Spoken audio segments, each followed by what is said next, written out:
बच्चों, कैसे हो आप सब लोग। आई होप आप लोग बहुत अच्छे होंगे। और आप लोगों की पढ़ाई कैसे चल रही है? अच्छी चल रही है। हाँ, खूब मन लगा के पढ़िए क्योंकि एग्जाम होने वाला है। डेट किसी भी दिन डिक्लेयर हो सकती है। आज मैं आप लोगों को पढ़ाऊंगी संविधान। संविधान में मोस्ट इम्पोर्टेंट टॉपिक हमारा है अनुसूचियां। इससे एक नंबर का आता ही आता है। आप जो कोई भी एग्जाम देंगे उसमें अनुसूचियां कितनी है प्रेजेंट टाइम में? इस टाइम 12 अनुसूचियां हैं। और जब हमारा संविधान लागू हुआ तो उस टाइम अनुसूचियों की संख्या 8 थी। 4 बढ़ गई है यानी कि 12 हो गई है। तो पहली अनुसूची में क्या है? पहली अनुसूची में है भारत और उसके राज्य संशासित प्रदेश यानी क्षेत्र। ठीक, पहली अनुसूची में क्या है? भारत और उसके राज्य और संशासित क्षेत्र। दूसरे में क्या है? दूसरी अनुसूची में विभिन्न संवैधानिक पद, उनके वेतन और भत्ते। मतलब विभिन्न संवैधानिक पद जो हमारे संविधान में उल्लेख है। संवैधानिक पद राष्ट्रपति, प्रधानमंत्री, मुख्यमंत्री, लोकसभा अध्यक्ष, राज्यसभा अध्यक्ष। अध्यक्ष तो राज्यसभा में नहीं होता, उपाध्यक्ष होता है यानी उपराष्ट्रपति। इन सबों के वेतन और भत्ते। समझ में आ रहा है आप लोगों को? हाँ। तीसरी अनुसूची में क्या है? विभिन्न संवैधानिक पदों पर ली जाने वाली शपथ, यानी कि प्रधानमंत्री, मुख्यमंत्री, राज्यपाल, उच्च न्यायालय के न्यायाधीश, सर्वोच्च न्यायालय के न्यायाधीश, इन सबों के पदों पर शपथ जो ली जाती है उसका उल्लेख तीसरी अनुसूची में किया गया है। चौथी अनुसूची में क्या है? राज्यसभा में राज्यों की जनसंख्या का आधार पर सीटों का आवंटन। मतलब कि राज्य हैं जो वहां पर राज्यसभाएं हैं, उनमें सीटों का आवंटन जनसंख्या के आधार पर किया जाएगा। पांचवी अनुसूची में क्या है? जनजातीय क्षेत्रों का प्रशासन। पांचवी अनुसूची में क्या है? जनजातीय क्षेत्रों का प्रशासन। ये बहुत ही इंपॉर्टेंट है। इसका एक शॉर्टकट भी है। पांचवी अनुसूची यानी एस के आकार का बनना है नहीं कि 5 और एस टी यानी कि एसटी क्षेत्रों का प्रशासन। छठी अनुसूची में क्या है? असम, मेघालय, मिजोरम, त्रिपुरा राज्यों के क्षेत्रों का प्रशासन। असम, मेघालय, मिजोरम, त्रिपुरा राज्यों के एसटी क्षेत्रों का प्रशासन। सातवीं अनुसूची में क्या है? संघ और राज्यों के बीच शक्तियों का बंटवारा। संघ और राज्यों के बीच शक्तियों का बंटवारा। 3 सूचियां कौन कौन सी है? संघ सूची, राज्य सूची और समवर्ती सूची। संघ सूची में सिर्फ संघ उस पर कानून बना सकता है। राज्य सूची में सिर्फ राज्य और केंद्र दोनों बना सकते हैं, लेकिन केंद्र अगर राज्य चाहेगा तब बना सकता है। समवर्ती सूची, इसमें दोनों संविधान के जो मौलिक न्यायाधीश बना सकते हैं।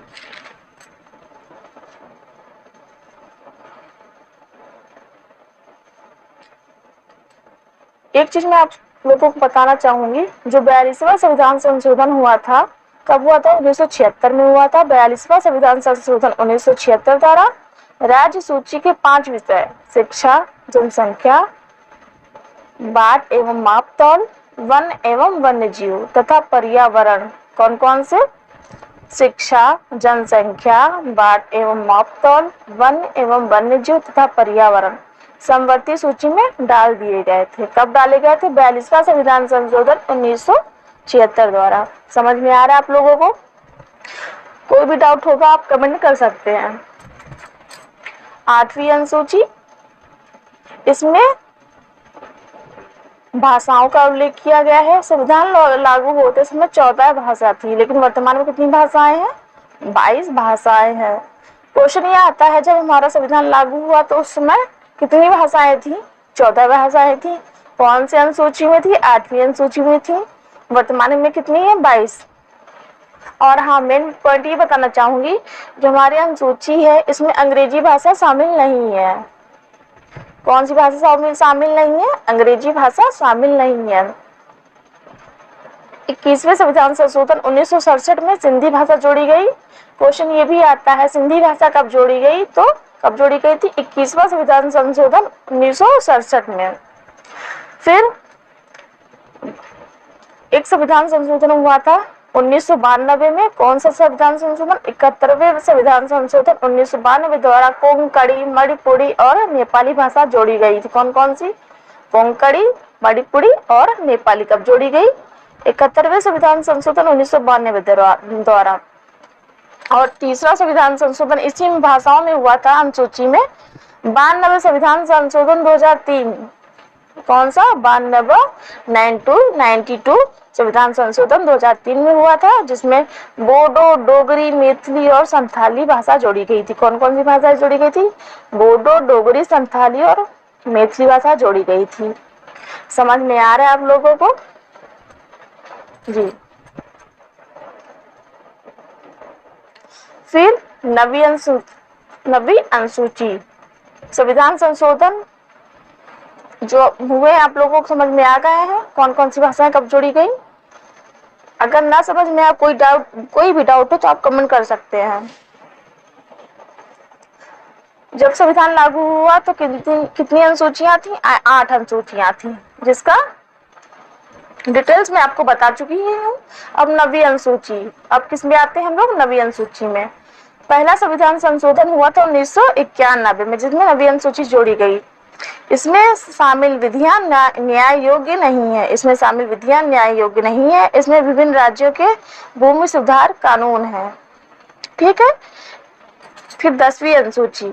10वीं अनुसूची में क्या है? दल बदल कानून संबंधी रोक। ठीक, दल बदल पर रोक संबंधी कानून। 10वीं अनुसूची दासे दल दासे दस यानी कि दल बदल पर रोक संबंधी कानून। इसका संविधान संशोधन कब हुआ था? 52वें संविधान संशोधन 1985 द्वारा 10वीं अनुसूची जोड़ी गई थी। दासे दल बदल पर रोक संबंधी कानून। फिर 11वीं अनुसूची, मोस्ट इंपोर्टेंट 11वीं 12वीं है। किसी भी एग्जाम में आप देख सकते हैं, इससे क्वेश्चन जरूर आते हैं।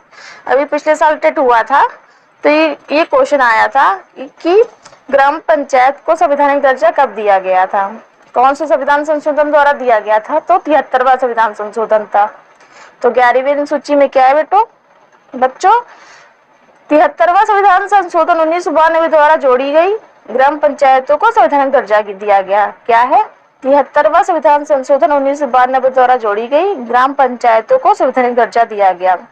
फिर 12वीं अनुसूची, अब गांव के बाद शहर का नंबर आएगा, नगर पंचायतें होंगी उसमें, तो 12वीं अनुसूची 74वें संविधान संशोधन 1992 द्वारा जोड़ी गई, जिसमें नगर पंचायतों द्वारा संवैधानिक दर्जा दिया गया।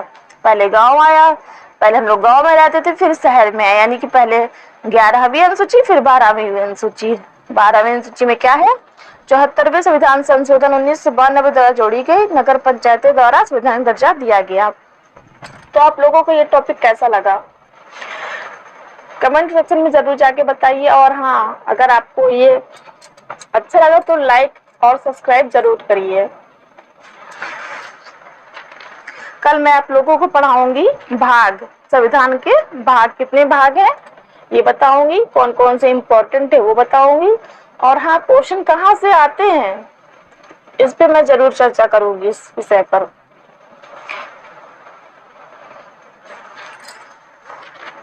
सुपर टेट का एग्जाम होने वाला है। पहले टेट का होगा, आई थिंक टेट का नोटिफिकेशन सितंबर या अक्टूबर में आ जाएगा। उसके बाद हम 1 महीने के बाद तुरंत सुपर टेट का एग्जाम हो जाएगा। तो आप लोग तैयारी अभी से जारी रखिए, देखिए फॉर्म आएगा तब हम लोग पढ़ लेंगे। अभी से थोड़ा थोड़ा पढ़ते रहिए, जिससे हमें अच्छे नंबर हासिल हो सके।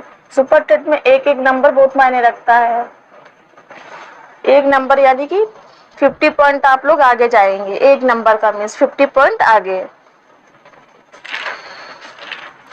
देखिएगा, अनुसूचियों से क्वेश्चन जरूर मिलेगा आपको किसी भी एग्जाम में। आप लेखपाल का देंगे, एसएससी का देंगे, एसएससी जीडी का देंगे, सुपर टेट का देंगे, टेट का देंगे, सी टेट का देंगे, किसी भी एग्जाम में आपको अनुसूचियों से रिलेटेड एक क्वेश्चन जरूर मिलेगा। Thank you.